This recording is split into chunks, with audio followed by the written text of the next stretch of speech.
think every single person in this group has chosen it. I mean, you wouldn't be coming here if you weren't a little more interested in continuing to unfold. We're not stuck. So let's just consider the energy and or energies that you may be carrying today. Now, those are 7 female archetypes. And if you dig deep into their stories, you will learn something about yourself. A book I love, 4 times a year. And this one, they have different themes, and this one is the goddess. So it's very hard for me to pick and choose. But I wanted to read a little bit from the editor.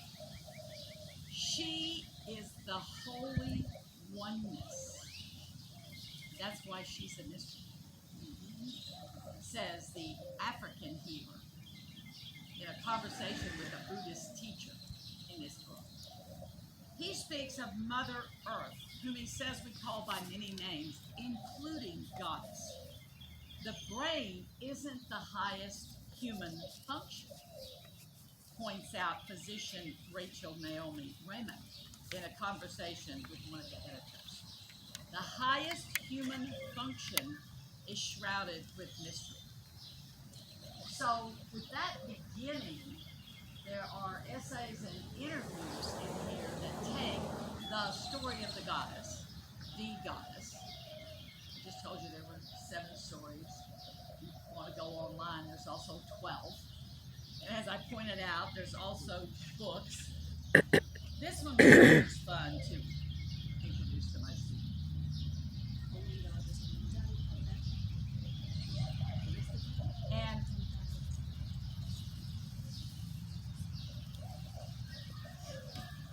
so this book also looks at the goddess's healing. So there's conversations about oneness and mystery. And it's interesting, something that I like to bring up to my students is we create these stories from artifacts that are left. So I was in Greece with Shriner students, and we went to Delphi. And there's the temple to Apollo, which of course had phallic columns pointing to the sky, male. And we know that the tyrants came down into Greece and wiped out the matriarchal whatever was going on at the time. But here's what our beautiful Greek guide archaeologist told us. She said, you know, this was built over a cave. Caves and shells are female symbols. This was built over a cave. Now we're not going to dig up and tear down, Delphi to find the cave. But all the stories have Apollo listening to other voices. Yes, women and wisdom are associated with snakes and pythons. And we do know what Christianity did with that sin. Yeah. And we know what Buddhism has done. I mean, Buddha sat under a tree and he's covered by a cobra head in one story. Well, if the cobra is wisdom, makes sense to me. And of course, my brain works a certain way. I see how everything connects.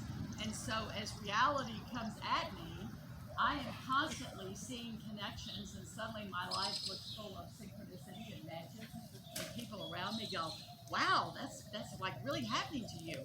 But I just, with my students, point to the fact that that's what I'm doing, and that's what we all can do. You've all created a story about your life, and you tell it to other people, and that's who you think you are. It's kind of that simple. Now, I had the opportunity not only to go to Greece and stand at Delphi and know that that was over a cave, and that the priestess was down in the cave, and the smoke that came up that Apollo breathed, and the oracle at Delphi.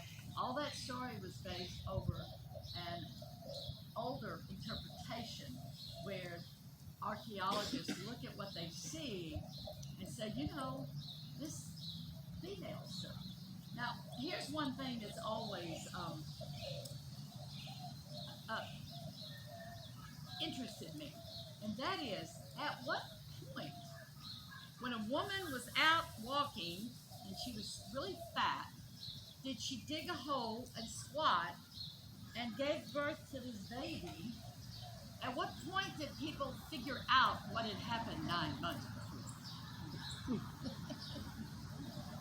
I mean, it's a good question. They didn't know that from the beginning, did they? A female animal creature squatting birth. It made her pretty powerful. So that is interpreted, you know, a lot of scholars will say that matriarchy came before patriarchy. Doesn't mean women are better than men. That the energy of community came before the hierarchy of power. I mean, we need them both. I mean, my goodness, we're glad we're all male and female. But they've interpreted that from what's left. Now, I was thinking this morning, I actually came in early and went to school, used my little key to get in. I had all of this. These are visuals. I'm not going to talk about each one. Each one of you knows something or you don't know something, but it's just for a different part of your brain. But this lovely lady with giant female figures, and in my one of my books, she has her legs spread with a baby between them. It was found in Turkey as an artifact. Of course, I bought it in a little museum. And it represents the oldest artifact that we think. So the interpretation is, obviously, a culture was doing something with women and fertility, and there's that, having that baby thing again. So I don't know. I'm glad I brought it home. I'm glad I have it. Nice trip to Turkey with students, too. So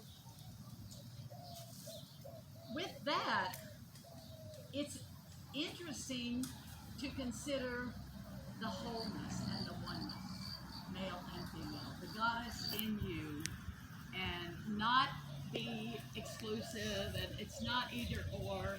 Again, I tell my students, that's something the brain does. The brain divides things, either or, black, white. I mean, that's not the nature of reality. That is our perception, and of course we can only perceive based on the tools we have. Some of us, some of you, listen with your body. It's something I've learned later in life. I can assure you, this is where I live. Think about it, analyze it, either or. And then there was some point, and I think it was probably the study of mythology, there was some point where I was introduced to yoga and massage, and I was introduced to energy work, and all of a sudden it was like, oh, your body. And now they're talking about the brain in the heart, the brain in the gut. It's fascinating what science is showing us. And I'm not pointing to science to make it more important. I'm pointing to the threads that just, weave together. All right, so I've talked a little and I've pointed to some things, and I would like you to hear some interpretations of reaction to the goddess. And the first one that I'm going to bravely read to you is called 5 minutes before questions. Okay, great. So the last one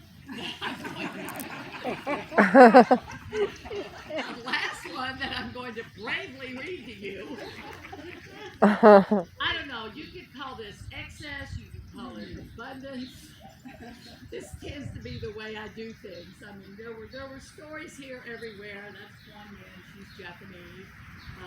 Buddhist has a female goddess figure. But anyway, the last one I'm going to read to you is something I wrote. And it's called Amazon Appearing. And if you know the story of the Amazon, these women, they were hunters, they worshiped Artemis. They cut off one's breast so they could shoot a bow and arrow better.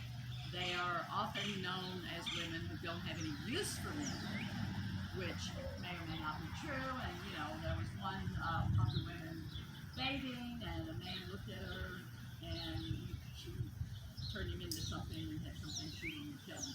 So I mean, not I want to look on Artemis bathing. Okay, this is called Amazon Appearing. October 16th, 2019, I heard some news that opened a new doorway. I peeked in, and everything was shining. I was flooded awash with words I loved. There's a crack in everything. That's how the light gets in. This was not a crack. The door was wide open. Wherever you stumble, dig for gold. Can gold be found in cancer? Our fears are like dragons guarding our most precious treasure. What will I discover facing this night? Still is still moving to me. Sorrow and solitude, these are the precious things. She's got everything she needs. She's an artist, but she don't. She ain't going nowhere. She's just leaving. Things have changed. October 31st, I went under a knife, lost part of my body, a part near my heart, and emerged in Amazon, shooting my arrows for Artemis. I let the old stories teach me, guide me. Words create. Yes, I am much older in my body than my heart. Written at a Shriner Coffee House while Conrad Wirt performs, with a nod to Towns Van Zandt, Guy Clark, Willie Nelson, Bob Dylan, November 4th, 2020. So I think that, more here, but that reveals one woman's way of using a story. I hope you will look at the handout and don't expect me to know background on all of those, thank you, but it's to trigger your imaginations. What a great share.